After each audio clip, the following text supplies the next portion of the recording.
Hey guys, Hop here. I just got back from a trip to Thunder Ranch with the TFB TV crew. We were on the range for 3 days shooting an accelerated version of Thunder Ranch's defensive handgun, urban rifle, and urban precision classes. We were mostly there to shoot review guns like this H&R A2 government carbine and to get a lot of footage for our reviews. But I also learned a lot of stuff. Their instructors are fantastic and the facility is legitimately one of the best ranges I've ever been to. But there were 3 things that I did not learn at Thunder Ranch, and it's not because they didn't try to teach them to me, it's just because I'm extremely stubborn. So, that's what we're talking about today. Let's get into it. Go to position 2, 100-yard man, hit him twice, 1, 2. 1, 2, 3, 4, 5.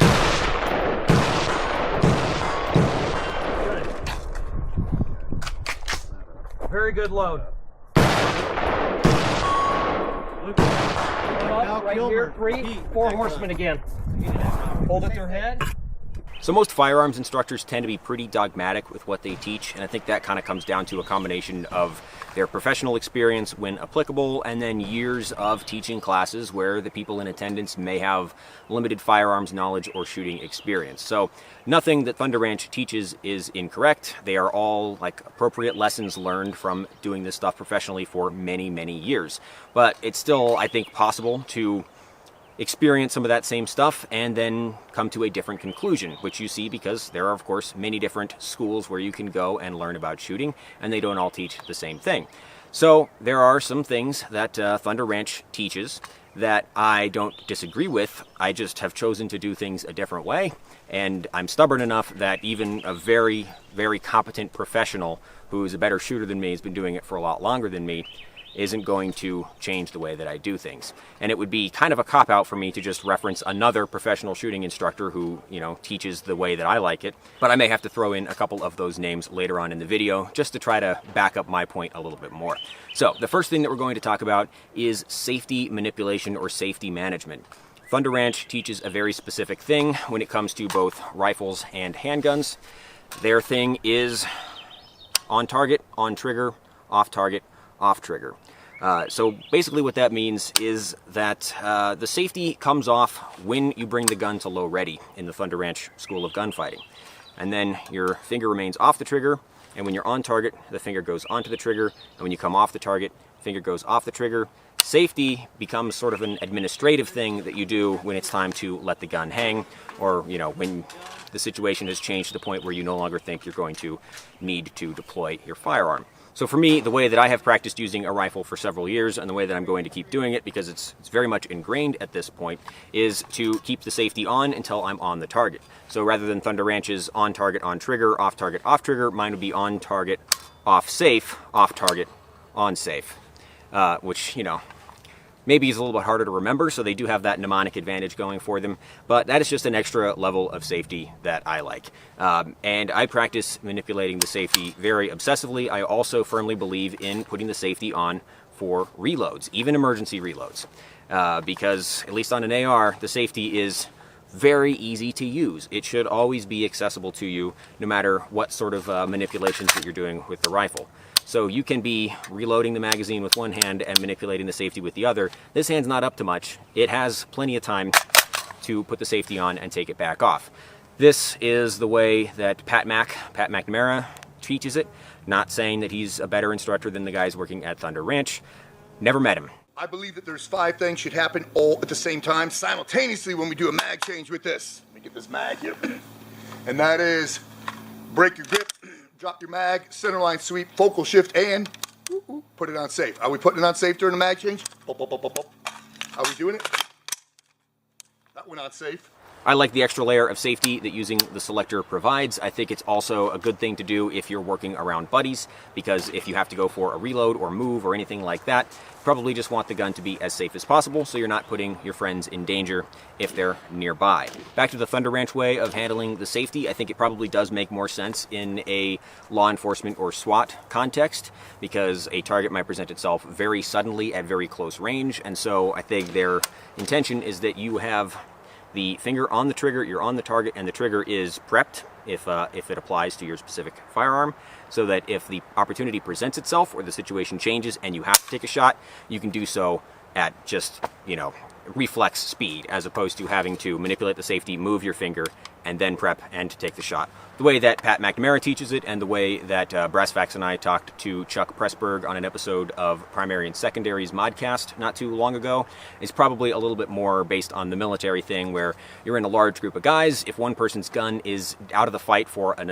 additional split second while they're doing a reload, or if it takes, takes all the guys on the line an extra half second to take the safety off, get the finger on the trigger, prep the shot, and break the shot when a target presents itself, it doesn't matter. The scale is too large for any of those microseconds to really matter anymore.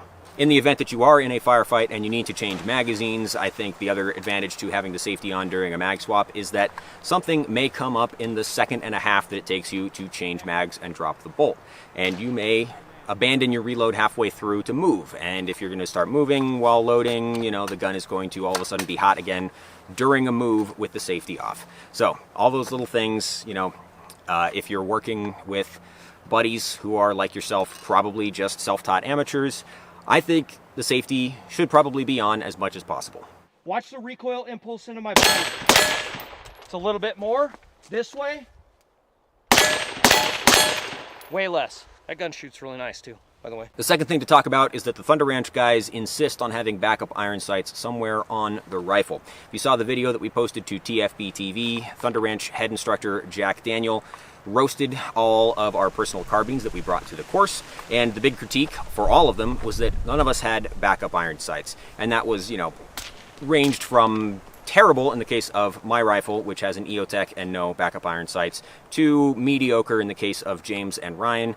They both have magnified optics with a secondary sighting system, a piggyback red dot. So they do have more options, although, if something takes your scope out of the fight, it may in fact take your red dot out of the fight as well if it's mounted to the same setup. The reason that I failed to learn this lesson is because I already think you should have backup iron sights on your guns if you can find a place for them, and especially if you're using what I would consider to be a fragile optic or one more prone to failure. So variable magnified optics are, in my opinion, not robust enough to live on a fighting rifle alone without a backup iron sighting system. If it's more of a precision rifle setup that's going to live in a padded case and only get deployed at select moments, then yes, I think it's a lot less critical to have backup iron sights on the system.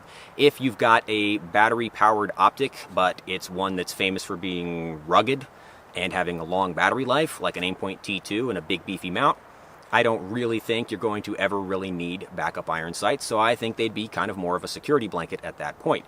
Same thing kind of goes for an EOTech. The battery life on EOTechs is way shorter, but they do blink to give you a warning when the battery is running low, and it's very easy to store backup batteries on the gun. So my personal carbine, which lost points, sadly, for having an EOTech and no backup iron sights, has 2 spare CR123s in the grip module. So, in the event that I turn on my EOTech and it's blinking at me, well, I can get through a day or two on the battery that's still in the optic. At any time I have, a convenient moment, I can swap the battery out and I get myself another 1,000+ hours.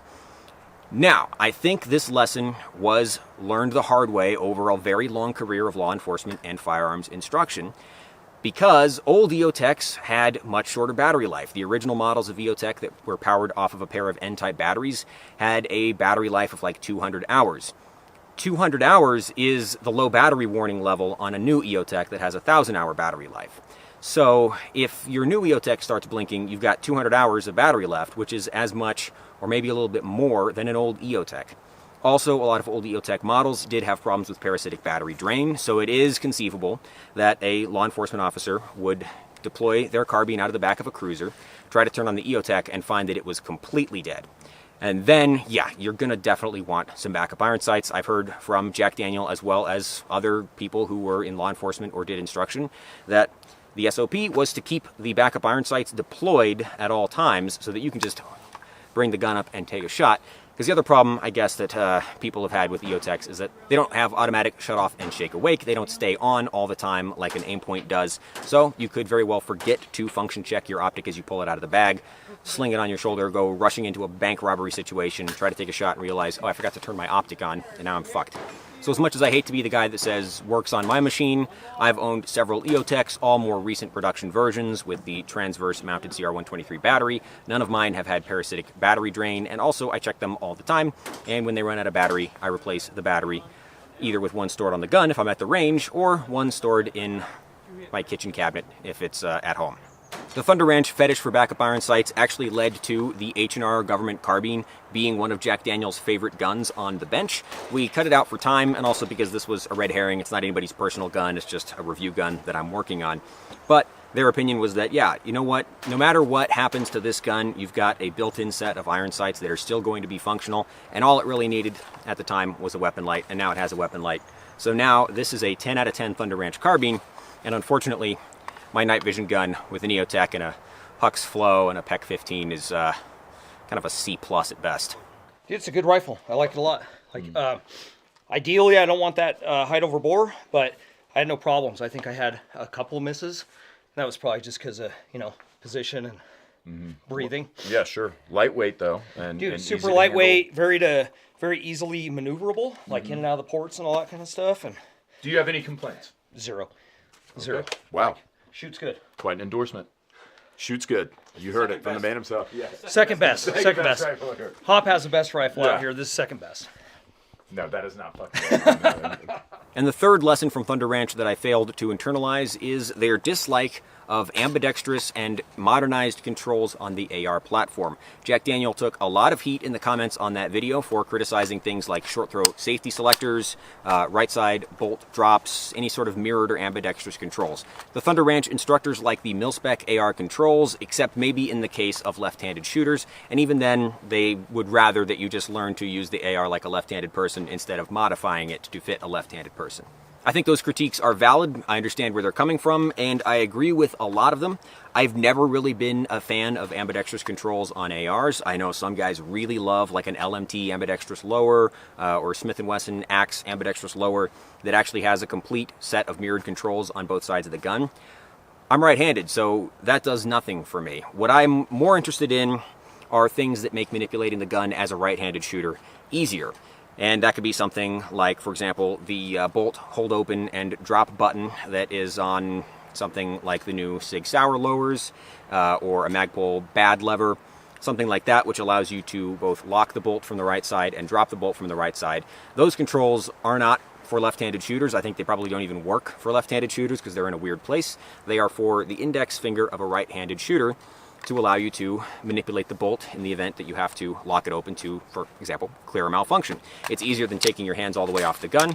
You can do it all from your workspace. I know a bunch of you just stopped the video because I said the W word. Grow the fuck up. But I don't really like anything on the inboard side of the gun that can be pressed and cause a problem.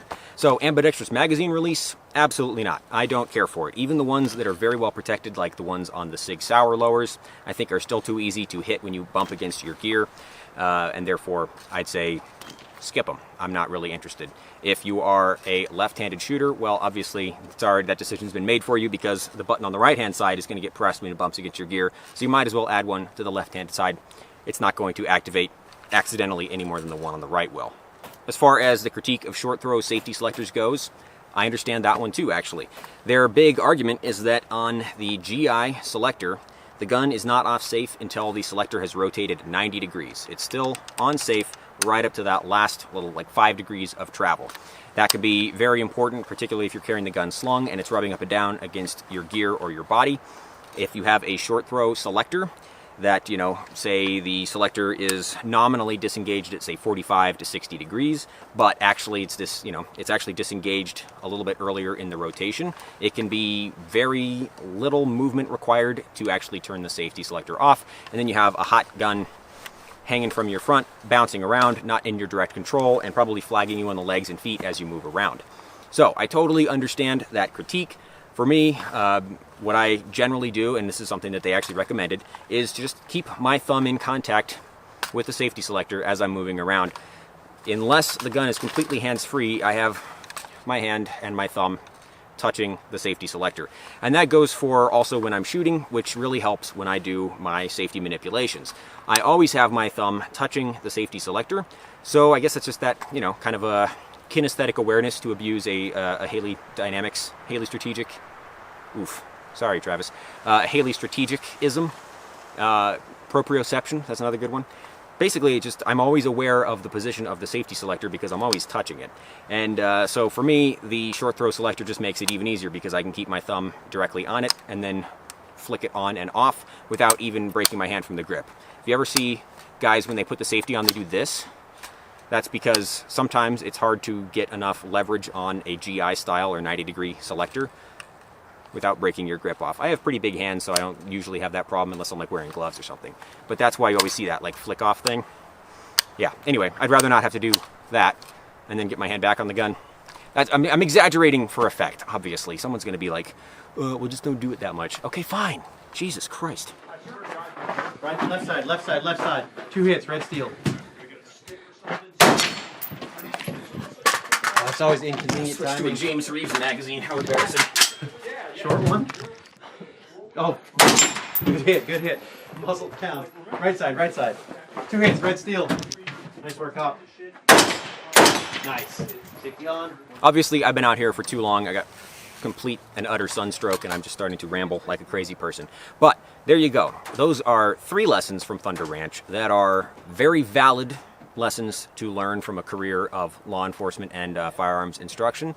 They are very important lessons that you could take away from a class at Thunder Ranch, and they are lessons that I've decided to just ignore because they didn't match up with my existing worldview. And that's just the kind of guy I am this week. Thank you guys very much for watching. Let me know, obviously, if you have any questions. If you're interested in Thunder Ranch, I can definitely vouch for the facility and the staff there. It was freaking awesome. And we weren't even really getting the full experience. So we kind of did compressed pieces of the courses in the morning, and then, you know, we spent a little bit more time in the afternoon trying to film because we're all content mongers. But if you actually went to one of those classes, you would have multiple days on the range, extremely high round count, and I think the class sizes are on the small side as far as firearms instruction, you know, in this country goes. So more personalized attention. You are not, as I've so often criticized, paying somebody $900 to watch you do up drills at the 5-yard line for 3 days. It's not like that. All right. See you guys next time. Hi.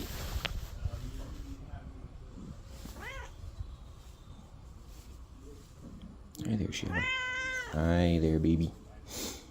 You're such a whiner. Oh, and you purr. Okay. Very nice. Very nice.